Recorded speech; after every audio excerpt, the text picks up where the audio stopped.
Hello, hello, hello, Mr. Evgeny. How are you doing today? Hello, Idar. Wonderful. Thank you for asking. How are you? I'm great, thank you. Welcome to our educational international interview, and I'm ready to start. What about you? Yeah, all set. Let's go. Great. Evgeny, could you tell please a little bit about your background, your experience, and your title or position? Just to little for us, just to know a little bit about you. Yep, sure. And I apologize for there's a cold repair in the background in case you hear that. So, which tells you where I'm located, I guess. So I'm now in the located in the Middle East. I'm in Kuwait now, where I've lived for the past 5 years. I now work as a technology integration specialist for bilingual school. Prior to that, I worked in China for a couple of years, and then before that, I moved a little bit about the world. Lived, worked, and studied in South Korea, Germany, and Russia.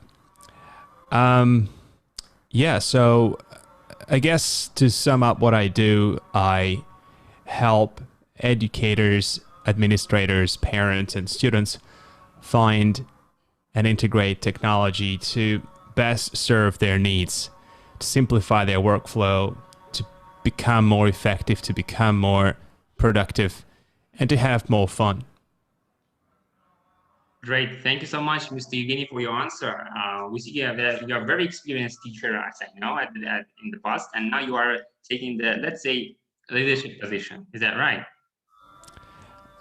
Well, I think it depends how you define leadership. You don't have to take a leadership position to become an educational leader.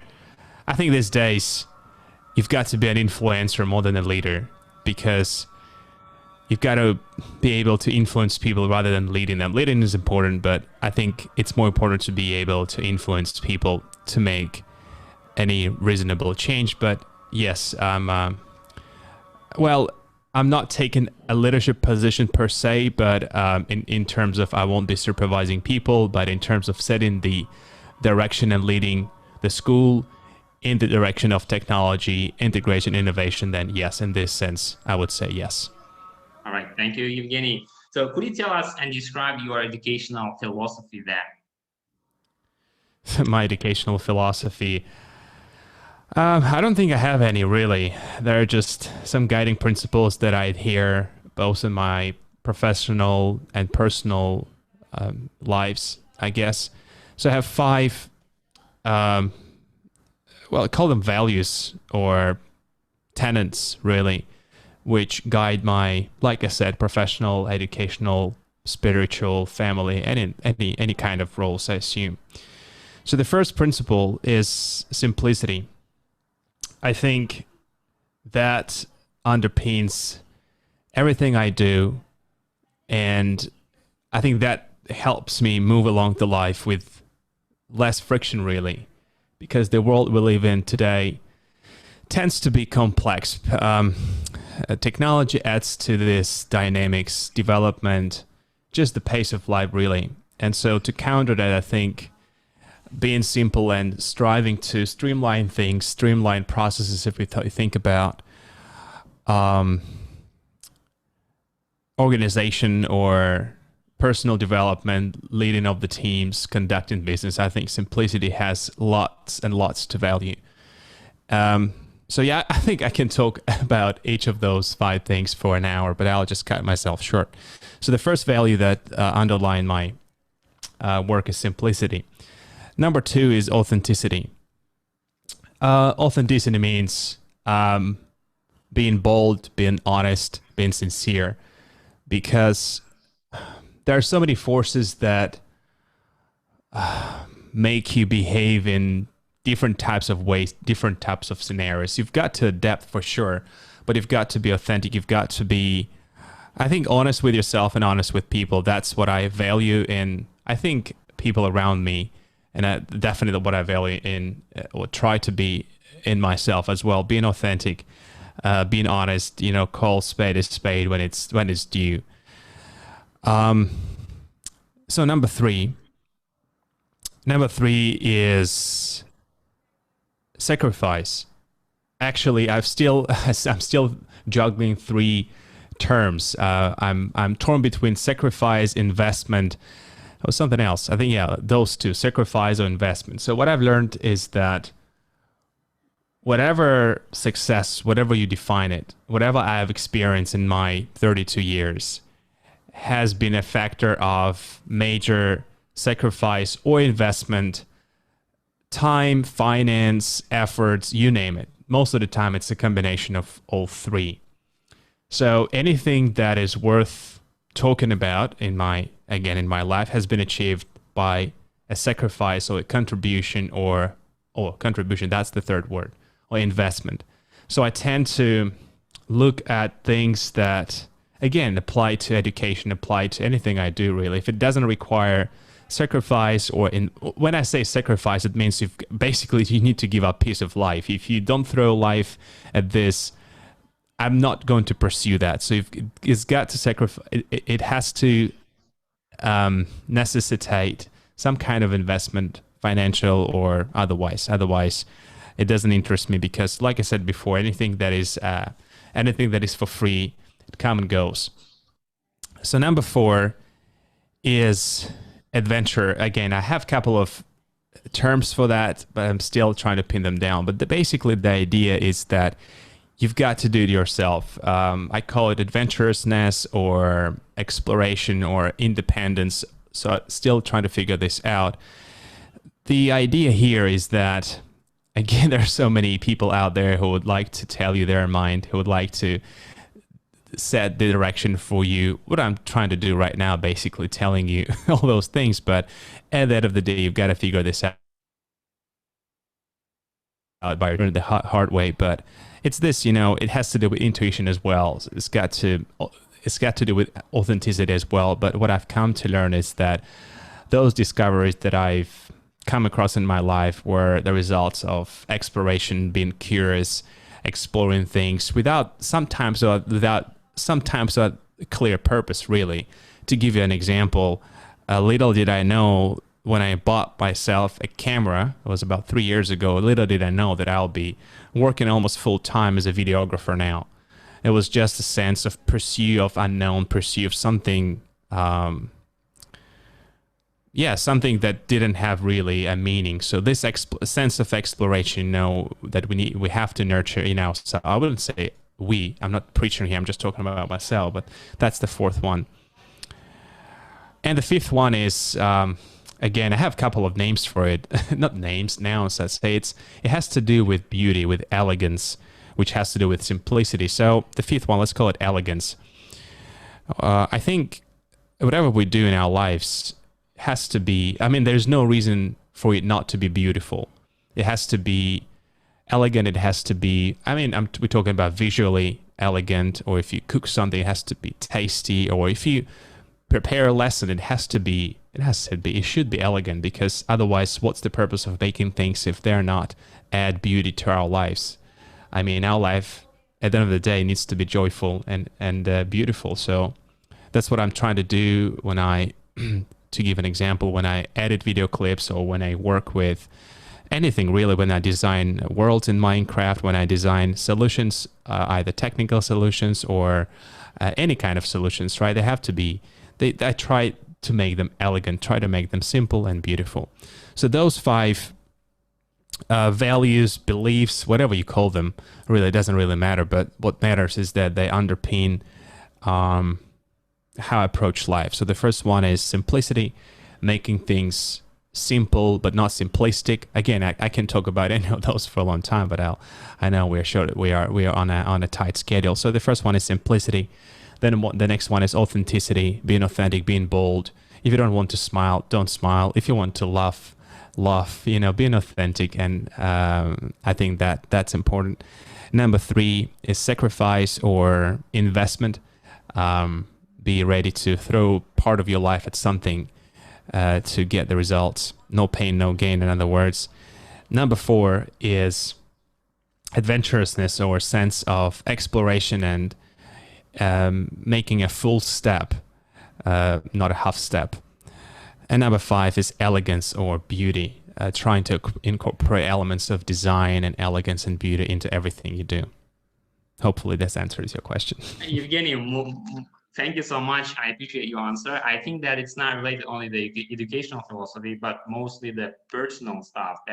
And here I know I should ask you permission to take some of your concepts, let's say, to my life maybe, or the other's life. So I don't think that you'll be refuse that. So thank you for sharing these Definitely not. concepts. And because the next question is about what's your vision of the professional teacher. But I think that everything that you just said is applying to that question too. So I will skip that if you don't mind.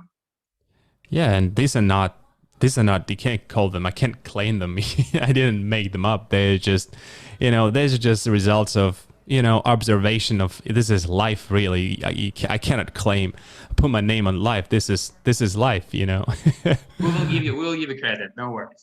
But Evgeny, now let's talk about if we'll start talking about the personal features, then how do you manage your time? So let's talk about the professional and personal part. How do you manage your time during the day? How your day looks like?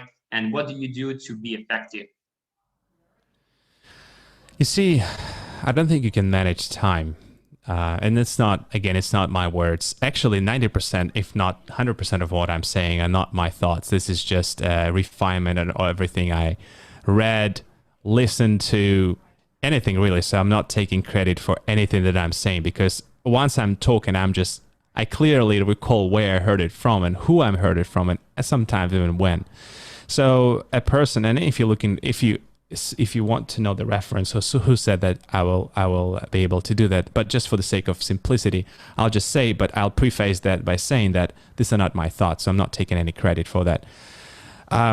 So you cannot really manage time, because, if you think about that, while you and I sitting here, the time is ticking off without asking permission, or when you sleep, or when you do anything, the time is just ticking off.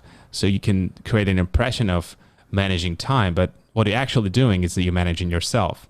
That's what you can do. That's probably the only thing that you can possibly do, which will in turn make an impression that you are managing time. But what we're actually talking about is self-management, how you manage this body, this head, these emotions, which will determine how you spend your day.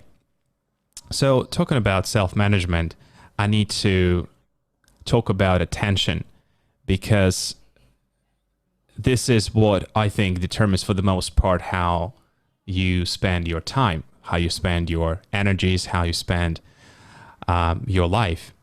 So attention is the key to, I would say, pretty much anything that is happening at our life. And it can go from rudimentary things to really big stuff. Talking about the rudimentary things, attention,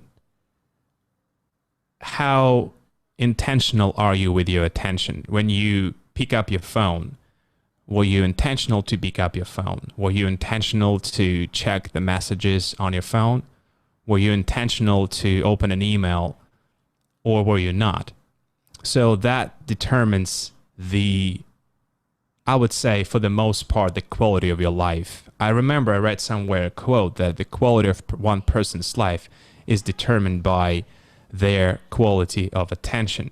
How quality is your attention? How invested are you in what you're paying attention to? So right now we're having a conversation.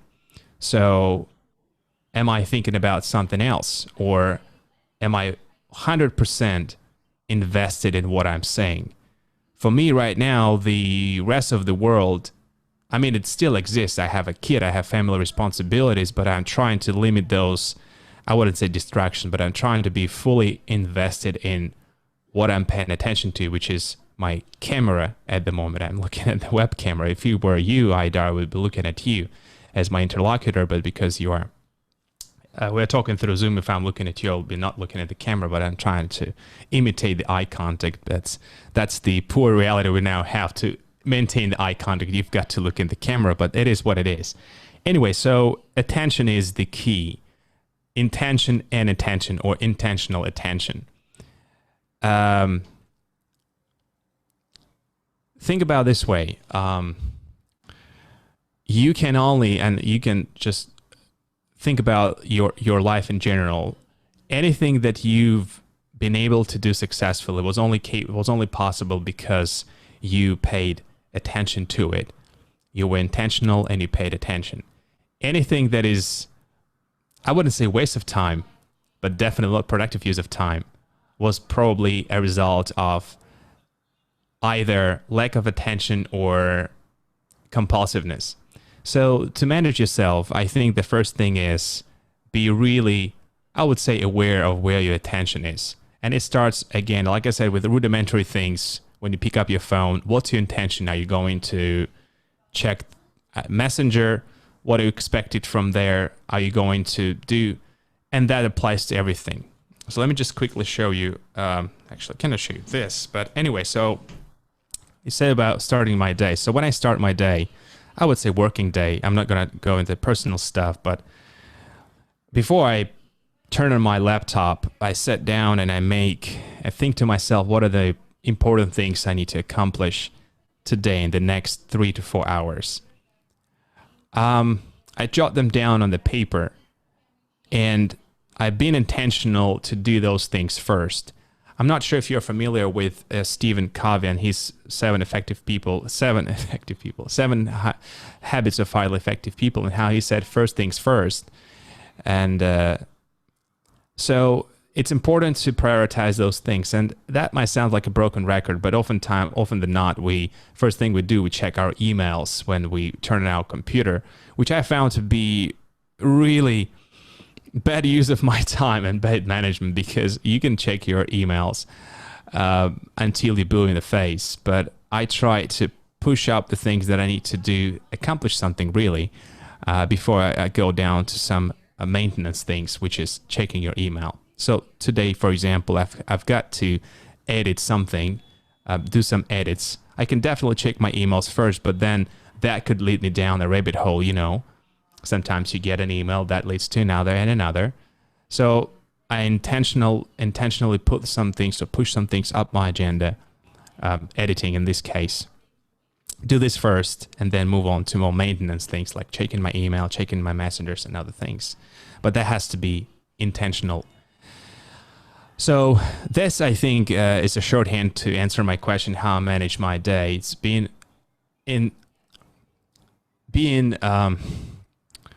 intentional to where my attention goes, and being cautious not to dilute your attention, because in this time of age, this will take me to another thing, but I should mention that since I'm talking about self-management and attention is the new currency.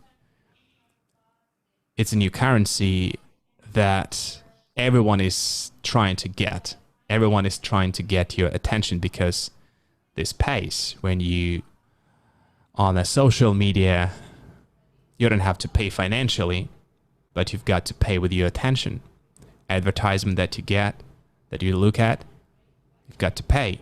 You've got to pay with your attention. So you've got to be super careful with what you're looking at, especially these days when we're all on social media, we all are encouraged to be connected, we're all encouraged to be active, participating in many, many things. Just be careful.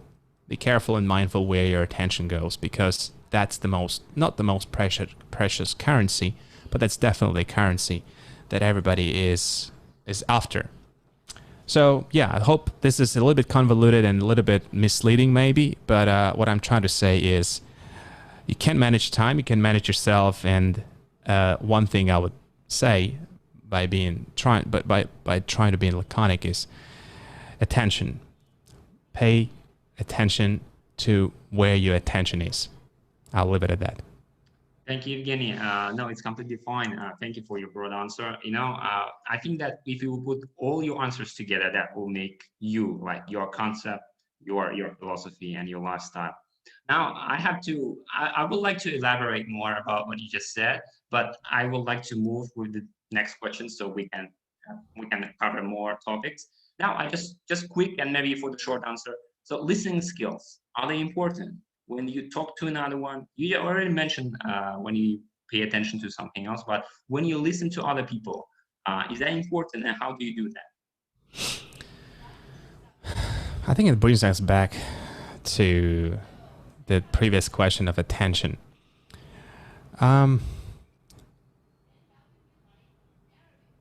You see, we always hear about listening skills, how to be an empathetic listener, it's important to listen to the person, not thinking about what you're going to answer. Stephen Covey's, again, one of his habits is seek first to understand, then to be understood, which is basically about you've got to understand what the person is trying to say before you jump in with your ideas. I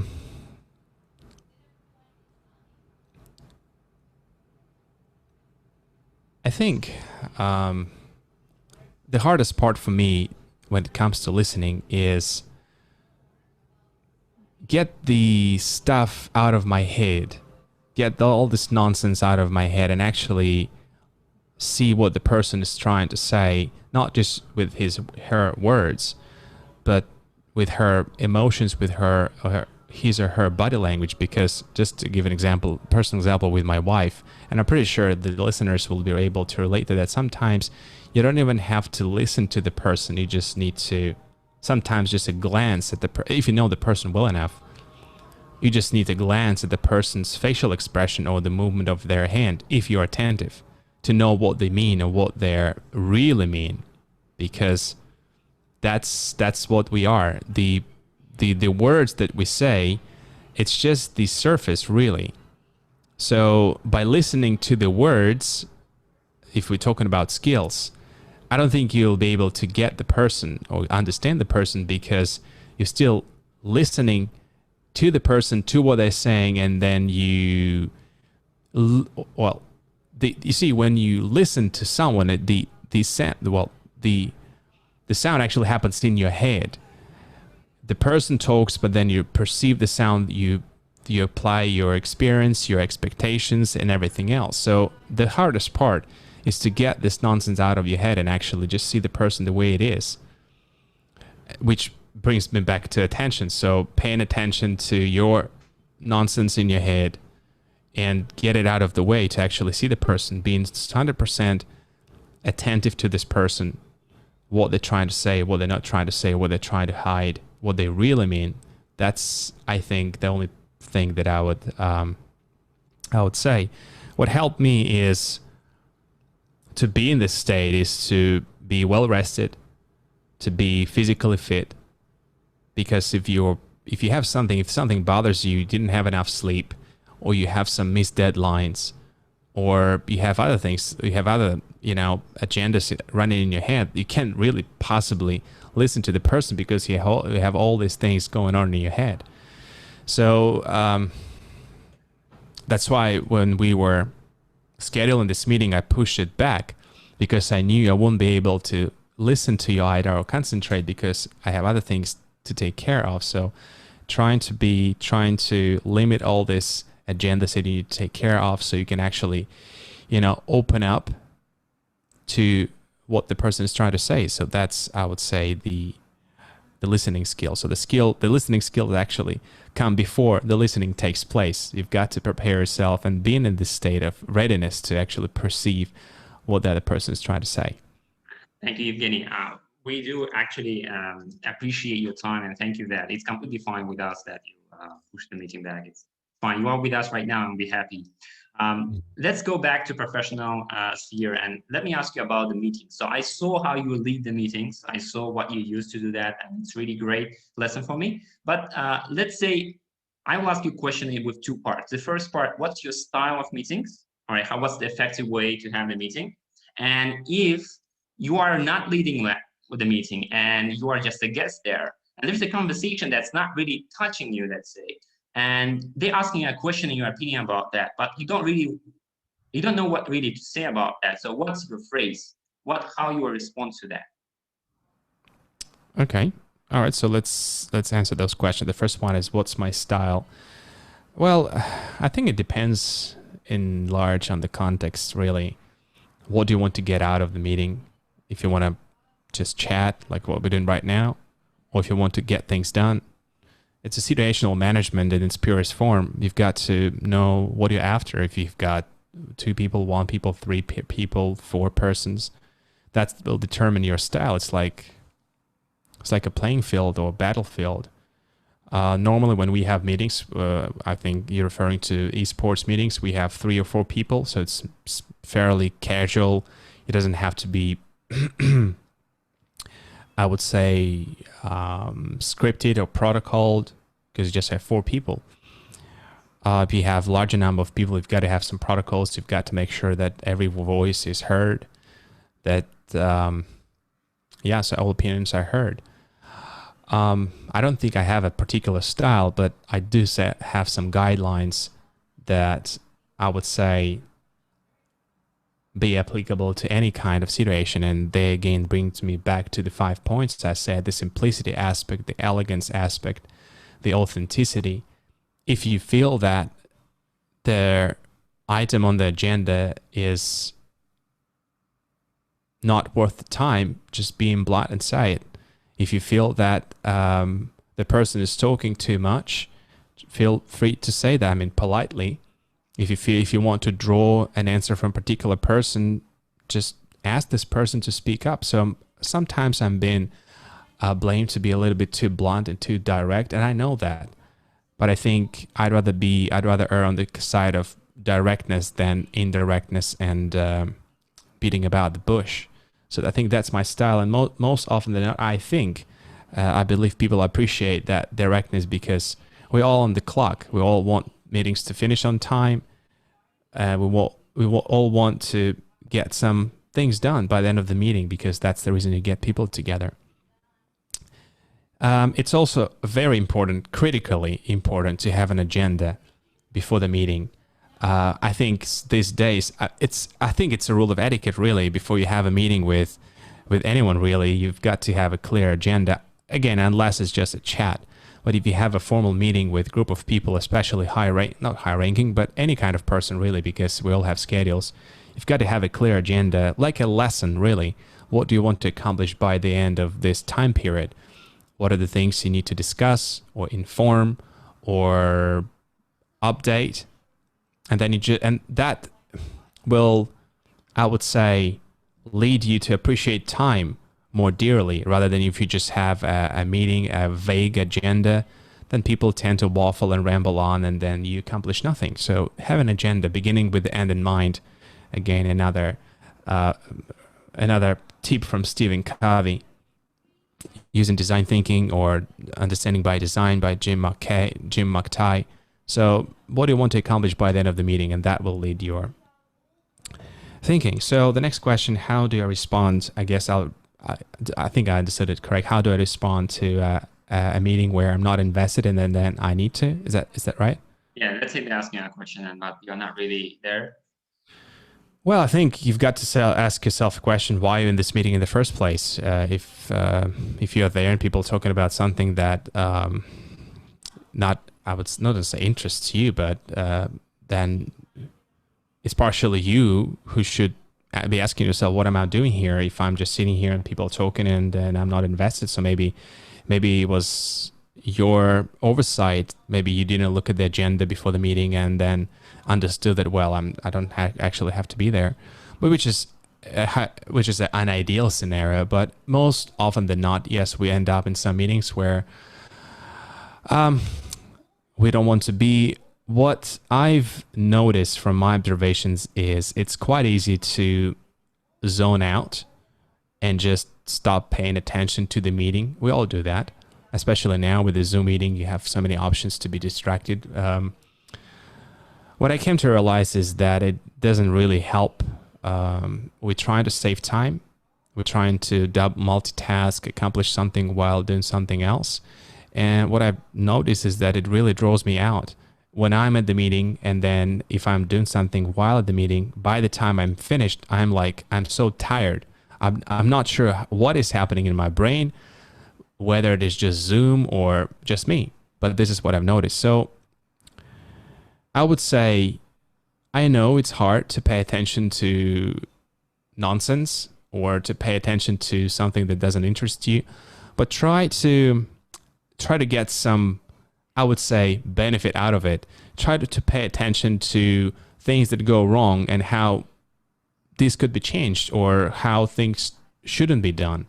This is another lesson I learned from a principal who said, well, sometimes you learn from things when they go wrong. You learn, oh, okay, you pay attention, you take away something from it.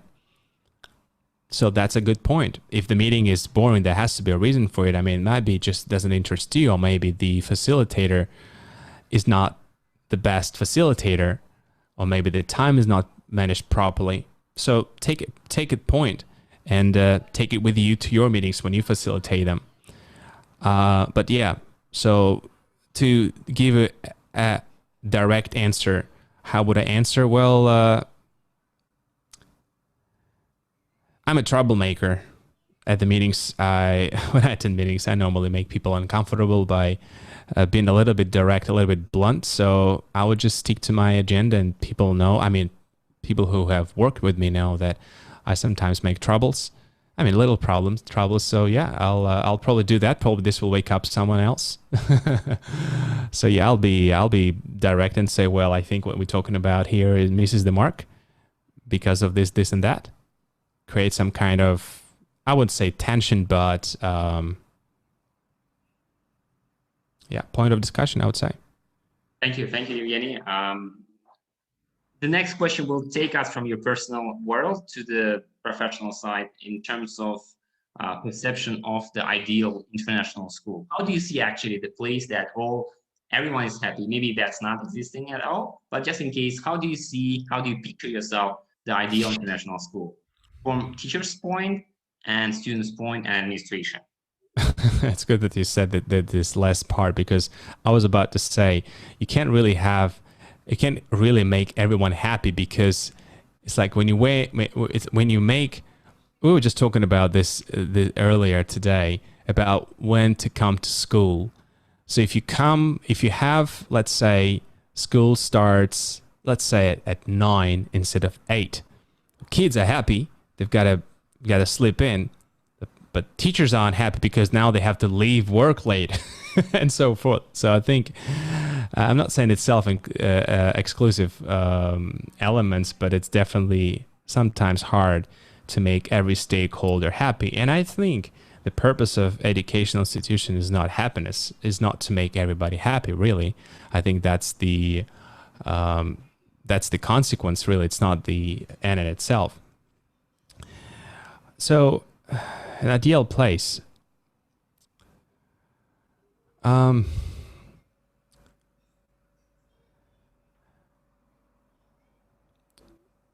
not really sure I have a straight answer to this question. What's the ideal place looks like? I can definitely talk about examples of initiatives that I enjoyed in different schools, and I can talk about drawbacks. When we talk about international schools, I think the international schools is such a unique identity, because you have a school that is placed in the context of a country, which is inhabited. I mean, the school is inhabited by most of it, if it's international school, by people from another country. So, in other words, you can be happy about the school while being unhappy about the country where the school is located, or vice versa. You can like the country where you're located, but don't like the school. So there are so many moving parts here that constitute the international school, that it's really hard for me to pin down the ideal scenario, because what's good for one person could be the worst case scenario for the other. And this is what I keep hearing, let's say in Kuwait. I think if you have worked in Kuwait, if you're listening, if you're Kuwait, you're probably familiar with the phrase, there's nothing to do in Kuwait.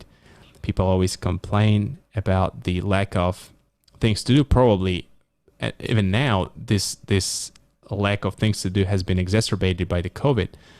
But I beg to differ. Before COVID kicked in, I didn't have time to do all the things I wanted to, and even now.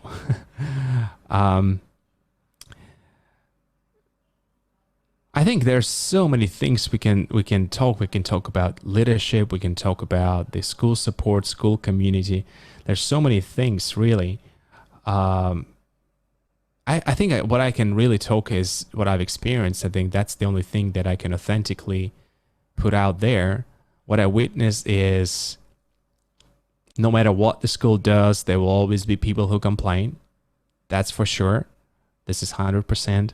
Even though when I say, wow, guys, you haven't worked in another school where, you have your paycheck on time. That's in my previous school, that wasn't a moment of celebration when you have it on time. So here you have it on time every month. So then people will find something else. I think it comes down to the person really, Ida. I don't think the perfect place should be described in a sense of a school. I think it's come down to the person because, you know better than me. You can talk to two different people from the same organization and they will have two different accounts of this organization. So you ask yourself, the organization is, it's perceived differently by the person. So I think it comes down to the perception really rather than the school. There are definitely some elements that will make everyone happy or angry. Like I said before, like the paycheck being on time or the HR and other things. But holistically, I think it comes down to the person and where he or she is. We often talk about staff well-being, for instance, as an element of successful school, that the school should have a program for the staff well-being. Well, aren't you supposed to take care of your personal well-being? There are certain elements that needs to be taken care of by the school, but for the most part, the school does not determine when you go to bed. The school does not determine what you eat for breakfast. The school doesn't determine the amount of exercise you have. They have a say by means of working hours and other things, but for the most part, it's in your control. It's in your locus of control, and it's in your sphere of influence, so to say. So I think the perfect school, I can't really answer the question because you can take two people and place them in the same school. One of them will think, well, this is the best school. The other one, this is the worst school. General guidelines for, like I said, the perfect school would be strong leadership, I think. And again, strong leadership, someone might like it, someone might not. So someone might think, well, this is a good guy. He's adding so much initiative into our school, while at the end of the spectrum, at the other end of the spectrum, people might say, well, there's too much. And this is my personal experience. I went to there's a website. It is not by no means endorsement or anything. It's International School Reviews. Yeah, I think so. And then I was reading about one of our current leaders at our school, and I was like, man, this is like, we are working. So myself and this person are working under the same leader, and we have polar opposite opinions on things. I think what the person is doing is awesome, off the chart. The person who's written this report thinks otherwise.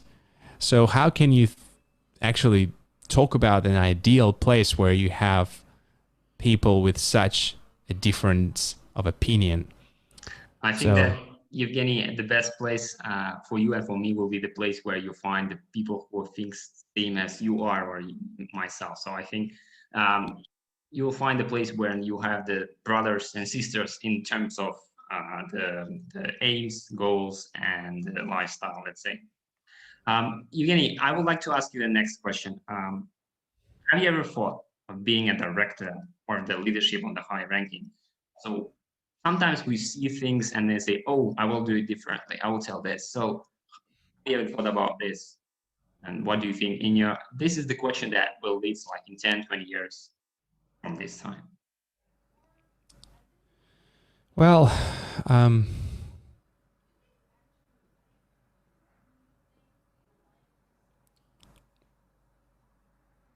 think what scares me the most, what scares me the most is when you're up there, like I said, in a leadership position, you tend to lose grip on reality, you tend to lose grip on what is really happening on the ground, in the classrooms.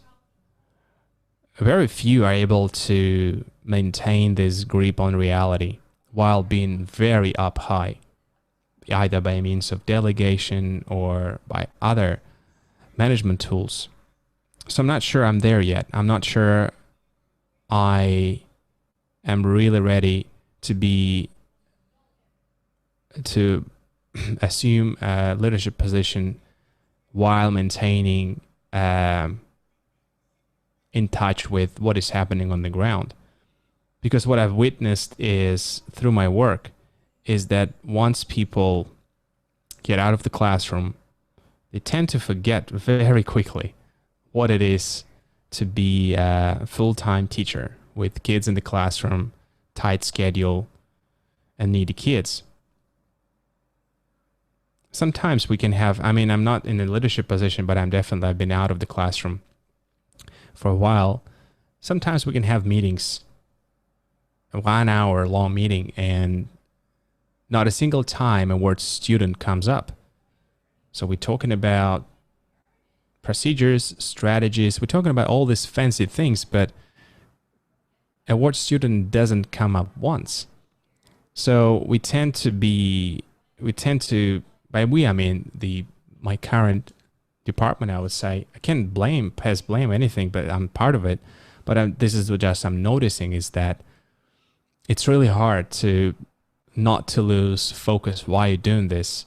You're not doing this to create another strategic plan or anything. I mean, you do, but at the end of the day, it has to somehow benefit the purpose of the school, which is to educate kids. So I would say, I'm not sure really. I'm not sure. When I started my PhD a couple of years ago, I was like, oh yeah, I want to be definitely not principal, maybe director of technology. But then you start working with system of things rather than with people. And I mean, you would still work with people, but I'm not really sure. I see. Maybe probably it will be great if we will have this conversation again in 10 years. And probably your opinion and mine, maybe the vision will change, and then we will share that again. The last question, Evgeny, very short, just what's your piece of advice to a new member of the teacher who just stepped inside the educational background, who stepped there, worked, let's say, 3-4 years, and then this question is in terms of where he or she should look, what direction, what he or she should do, because being a teacher means that you are like devoting your life 30-40 years ideally. So where should you look, how you manage your strategy, let's say? Well, advice for teachers who just joined the craft? Yes, and worked 3-4 years, and now how he or she should change her vision, or should she or not? Because there are teachers who always copy the first year of the experience, and teachers who always do something else during the new year. So that's why I'm asking. I would say, well, it's really hard. I'm cautious not to give one advice fits all because it might hurt someone. So imagine me picture myself, then that will be easier for you. Let's say I'm working there like 7, 8, maybe 10 years now. So where should I look like? We talked about the PhD before, so let's put it aside. Something else. I would say get out of your I'm a teacher mode. Get out of your mindset that I'm an educator, I'm a hardcore teacher, I'm here for the students. Because the most exciting people in the field are people who don't think they're hardcore teachers. Those who think they're most of the time very boring. You're a person. You are an individual. You're a wonderful human being with probably very good potential. So pay attention to those as well. Because if you work with kids, they won't listen to you if all you know is your subject area, or if you know 100 of effective strategies of delivering instruction. Kids are not dumb. They, especially these days, these days when you've got to be someone so that they actually look and say, oh, this Mr., this ma'am is an interesting person.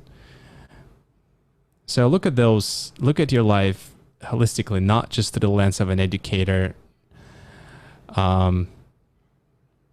Yeah, I'd say this would probably be the least harmful advice, which will probably feed the most, even myself. Get out there and look at your potential. Look at what interests you. Because at the end of the day, we can say we're there for the kids, but what they really need is just a friend. They don't need someone to tell them what to do. They need an interesting friend to spend time with. So be this friend, be this interesting person. Get out of this education. I'm not saying get out like quit. I'm saying get out of this, or I wouldn't say expand this identification. I would say scratch it all together. Scratch it all together. You are a person with so many capabilities, so bring them all into the classroom. If you like music, bring it in. If you like, I don't know, anything, bring it in. If you like gaming, like myself, bring it in. Kids will love it because this is authentic. This is you. This is what makes you. So look at yourself. Don't look anywhere. Don't look at those tons of professional development. Look at yourself and bring the whole self to the classroom. Thank you, Evgeny. I do really have more questions, but I appreciate your time. And I learned today that during the meeting, you have to appreciate others' time and finish it on a point. So thank you so much, Mr. Evgeny. I do really would like to stick to the plan that we will have this meeting after 10 years, and then we will share our opinion on what changed and what didn't change. Yeah, that's very ambitious. I wish you all the best with your educational and professional journey. Thank you so much. I think that I will look for this interview video again, and we'll take some points, especially the five points that you expressed at the beginning. So all the best, and thank you for the interview. Yeah, thank you, Ida. Thank you for putting it all together. It's been a pleasure talking to you and working with you and getting to know you. Thank you so much. Bye. See you later.